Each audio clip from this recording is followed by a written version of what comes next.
Madam President, I am offering today a resolution to amend the United States Constitution. I do not do this lightly, nor have I ever done something like this before. The U.S. Constitution is an extraordinary document which has served our country well for over 200 years, and in my view, it should not be amended often. But in light of the disastrous Supreme Court's 5-4 decision in the Citizens United case, I see no alternative but a constitutional amendment. I should add that a similar resolution has been offered in the House by Congressman Ted Deutch of Florida.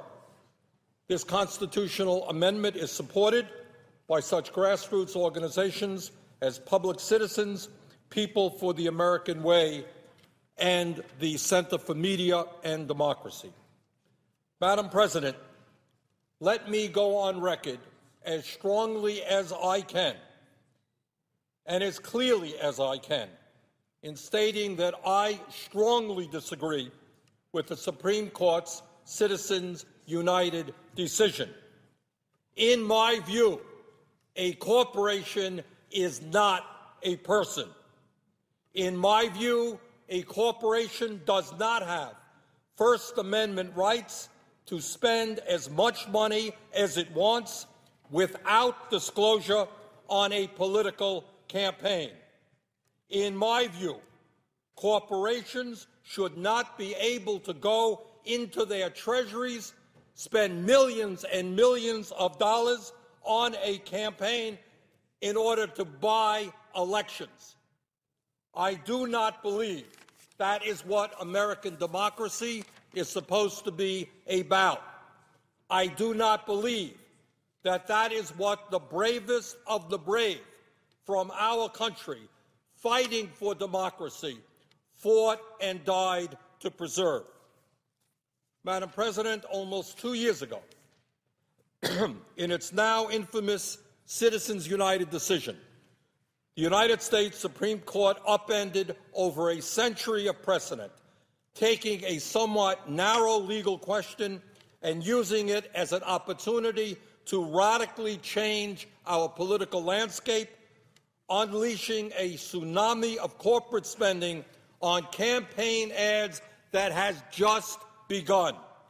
Make no mistake, the Citizens United ruling has radically changed the nature of our democracy, further tilting the balance of the power toward the rich and the powerful at a time when already the wealthiest people in this country have never had it so good.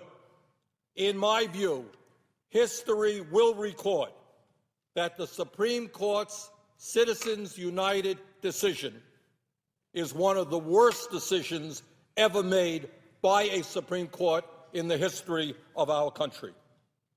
While there is no way of knowing for sure, since there are no disclosure requirements in place to track what was spent, it is no secret that already in the 2010 midterm elections, corporations and some very, very wealthy individuals spent a huge and unprecedented amount of money to further their political goals.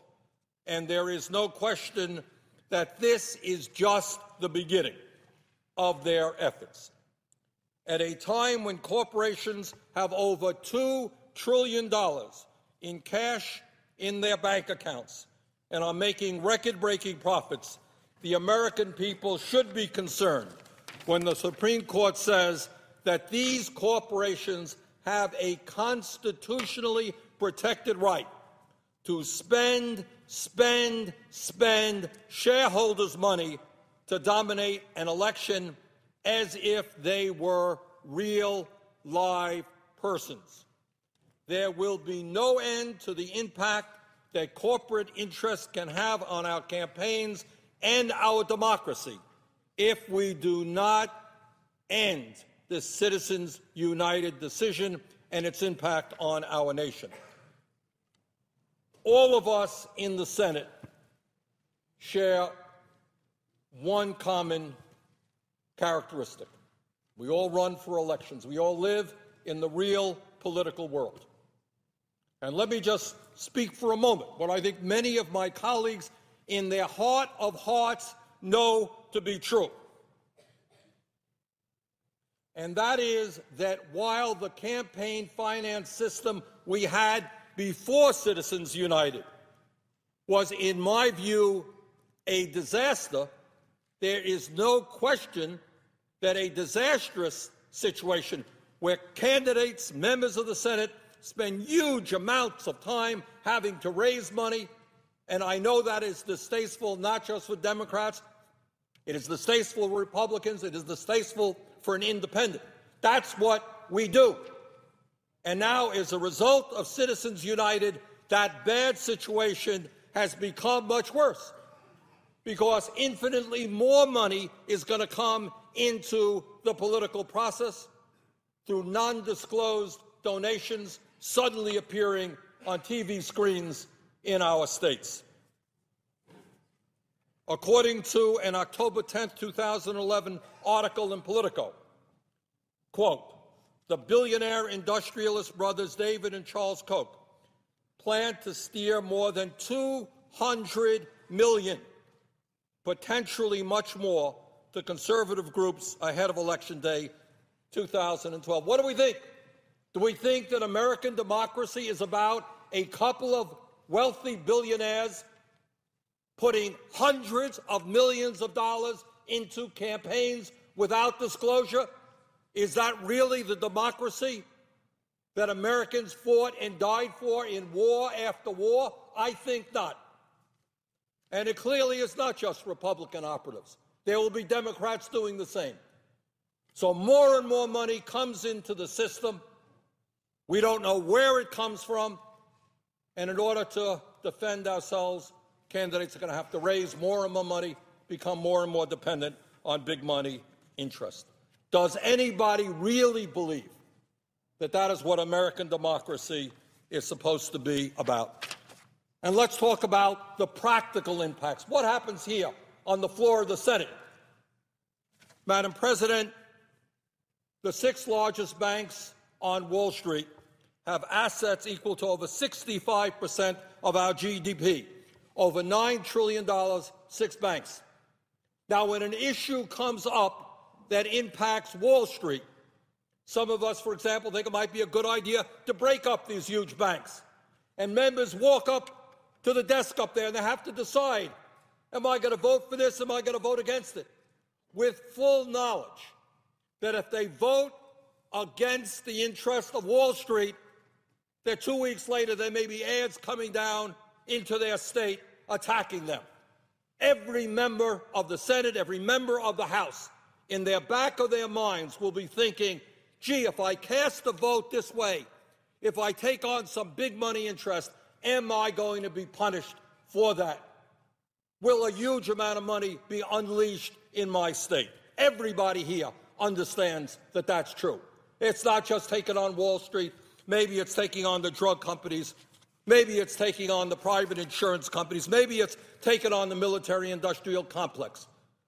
But whatever powerful and wealthy special interest you are prepared to take on behalf of the interests of the middle class and working families of this country, when you walk up to that desk and you cast that vote, you know in the back of your mind that you may be unleashing a tsunami of money coming into your state, and you're going to think twice about how you cast that vote. Madam President, I am a proud sponsor of a number of bills that would respond to Citizens United and begin to get a handle on the problem, and I'd like to acknowledge them very briefly. One is the Disclose Act, sponsored by Senator Schumer, which would force corporations spending money on campaign ads to disclose their identity, just as candidates have to do. That is a good thing. I support it. Another is the Fair Elections Now Act, sponsored by Senator Durbin, which would move us finally to publicly financed elections. I think that is a very good idea. I support that. Third piece of legislation is a recent resolution for a campaign finance constitutional amendment introduced by Senator Tom Udall of New Mexico that would make it clear that Congress and the states have the authority to write laws to regulate campaign spending across the country and make sure our state and federal elections are about what's right for our democracy.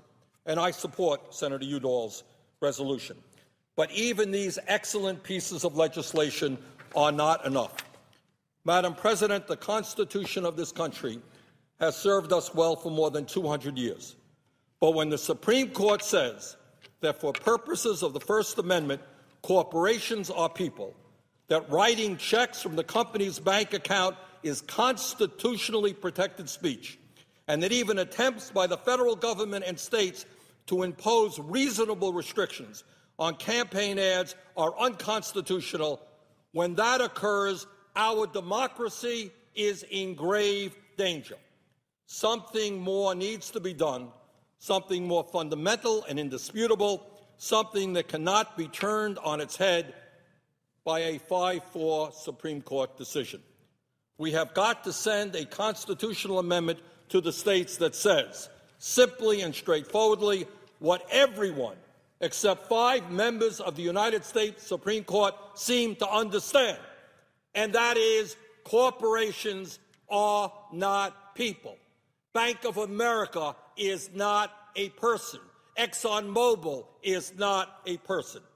Madam President, the resolution I am offering today calls for an amendment to be sent to the states that would do just that. It would make perfectly clear, 1, corporations are not persons with equal constitutional rights as real-life, flesh-and-blood human beings. 2, corporations are subject to regulation by the people. 3, corporations may not make campaign contributions, which has been the law of the land for the last century. And 4, Congress and states have the power to regulate campaign finance, as Senator Udall's amendment would also say. Madam President, this amendment is co-sponsored by Senator Begich of Alaska, and I would urge all of my colleagues to co-sponsor this amendment, which in fact does what its title suggests, saves American democracy.